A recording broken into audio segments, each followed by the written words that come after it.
여러분들 배달 자주 시켜 드시나요? 몸 건강이나 지가 건강을 생각해서 잘 안 드시는 분들도 있을 겁니다. 그래도 한 번도 안 시켜본 분들은 없을 거라는 생각이 드는데요. 길만 봐도 배달 라이더 분들이 정말 분주하게 다니는 걸 보면 배달 정말 많이 시키구나 하는 생각도 들어요. 실제로 서울 지역 1200가구를 대상으로 조사한 결과 지난 3개월 77%가량이 배달 앱을 이용한다고 밝혀졌습니다. 예전에는 3,000원에 4,000원 하던 배달비가 최근 들어서 6,000원을 기본적으로 넘어갔고, 서울 같은 경우는 올해 초부터 7,500원, 8,000원 정도 하기 시작했습니다. 그렇다면 배달비가 오르게 된 이유가 뭘까요? 배달비가 오르게 된 원인은 세 가지인데, 첫 번째로 기사들의 보험료가 올랐습니다. 정부가 작년 7월에 특별고용 지원 업종에 한해서 산재보험 가입을 의무화했는데요. 기사 한 명당 한 달에 3만원가량을 사업주와 나눠서 부담하게 된 거죠. 이게 끝이 아니라 고용보험 가입도 의무화되면서 사업주와 라이더가 각각 매출의 0.7%씩을 내야 되게 됐죠. 그러니까 예전처럼 같은 양을 일해도 수익이 줄어드는 셈입니다. 보험을 가입하면 본인의 수익을 보고 해야 하는데, 라이더 중에 신용불량자가 상다수고 통장잔고 압류 때문에 그래서 라이더를 그만두는 경우도 많습니다. 두 번째는 배달기사가 부족해졌기 때문이에요. 코로나 시대로 인해서 배달 주문이 급격하게 증가했죠. 그로 인해서 기사가 부족해지고 말았습니다. 분명히 거리에 기사가 진짜 많은 것 같은데 어떻게 부족할 수가 있지? 라고 생각할 수 있어요. 통계청에 따르면 17년 1조였던 거래액이 21년에 무려 12조 원 가까이 커졌고, 특히 20년도와 21년도에 상승폭이 증가했는데요. 이는 코로나 여파로 외식보다 집에서 먹는 일이 많아졌기 때문입니다. 기사들은 작년에 겨우 2배밖에 안 올랐습니다. 더군다나 쿠팡이츠나 배달의 민족 같은 회사들이 단건 배달로 경쟁을 하고 있으니까 당연히 배달 라이더가 턱없이 부족해졌겠죠. 마지막으로는 배달앱 업체들의 단건 배달 경쟁입니다. 2년 전 배달앱에서 단건 배달이라는 시스템을 추가했었죠. 단건 배달이라는 게 뭐냐? 배달기사 한 명당 한 건만 배달하는 시스템입니다. 예전에는 기사 한 명이 여러 음식을 나눠서 배달하는 경우가 많았기 때문에 나중에 받는 음식들이 식는 경우가 많이 있었죠. 배달기사 한 명이 한 건만 배달하기 때문에 당연히 비쌀 수밖에 없는 거죠. 주요 배달앱인 쿠팡이츠와 배달의 민족이 계속 단건 배달로 경쟁을 하니까 당연히 여기 두 개의 회사에만 사람들이 몰리는 겁니다. 이런 상황 때문에 배달의 민족의 경우 18년도 3천억이던 매출이 2조 88억으로 올랐습니다. 이렇게 덩치를 키우게 된 여러 배달앱들은 2년 넘게 유지하던 단건 배달 시스템을 중지하고 새로운 수수료 시스템을 만들었습니다. 기존 단건 배달의 수수료의 경우 쿠팡이츠는 중개수수료 15%의 배달료 6,000원, 배민원이 12%의 6,000원이었고, 프로모션 즉 판촉활동의 경우에는 중개수수료 1,000원에 배달료 5,000원이었습니다. 최근 바뀐 수수료 시스템의 경우 쿠팡이츠는 화면에 사진과 같고요.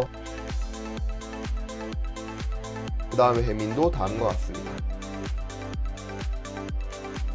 배달 음식비가 평균 단가가 2만원인데요. 기존 프로모션 기간에는 배달비가 5,000원이라면 중개수수료 1,000원에 업주 부담 금액이 3,000원 정도 하고 2,000원은 고객들이 부담하는 방식이었어요. 근데 바뀐 후에는 기존 프로모션에서 업주들이 4,000원 정도 부담했다면 지금은 1,360원 정도 올랐습니다. 배민의 경우 중개수수료가 1,360원에 배달비가 6,000원이니까 업주들은 총 4,000원의 배달비를 부담해야죠. 배민원이든 쿠팡이츠든 수수료가 더욱더 올랐다는 겁니다. 이 과정에서 음식 재료비 가 원가의 30%에서 50%를 차지하기 때문에 사실상 업주가 가져가는 이익은 반도 안 됩니다. 심한 집은 2만원짜리 피자를 팔아서 1,800원밖에 안 남는다고 하네요. 상황이 이렇다 보니까 점주들은 제품 가격을 올리던가 배달비를 올려야겠죠. 라이더 몸값은 오르고 배달비도 오르고 갈수록 어플과 대행업체에서 요구하는 수수료가 많아지니까 당연히 배달비가 오를 수밖에 없는 거예요. 그렇다면 배달의 민족은 이렇게 장사를 해서 많이 남느냐? 그것도 아닙니다. 우리나라 점유율이 66%인데도 불구하고 현재 적자를 면치 못하고 있어요. 매출액은 18년도에 비해서 6배 가까이 늘었지만 영업이익은 무려 757억 원이나 적자가 났습니다. 작년보다 7배나 적자가 났는데, 배달의 민족 제작사인 우아한 형제들의 재무제표를 살펴보면 영업비용 중에 가장 많은 비용을 차지하는 부분은 외주 용역비입니다. 라이더에게 지불한 수수료인데요. 20년도에만 3,294억 원을 썼고, 더 나아가서 우아한 형제들의 또 다른 사업인 비마트가 상품 구입비만 1,698억이에요. 더군다나 경쟁사인 쿠팡이츠가 작년 11월에 110% 이용자가 증가한 것과 다르게 배달의 민족은 같은 기간 9%밖에 오르지 않았다고 합니다. 하지만 국내 배달비는 외국에 비하면 진짜 싼 편이에요. 일본의 유명 배달앱인 우버이츠는 배달비 외 음식값의 10%를 고객에게 부담하며 음식값이 700엔 미만일 경우에는 150엔의 수수료를 내야 합니다. 만약에 배달이 부담이 되신다면 외식을 하시거나 포장을 한번 해보는 건 어떨까요? 실제로 배달비 증가로 인해 가까운 가게에 포장하러 가는 고객들이 많아지고 있다고 합니다. 다음에는 좀 더 재밌는 주제로 찾아뵙겠습니다. 감사합니다.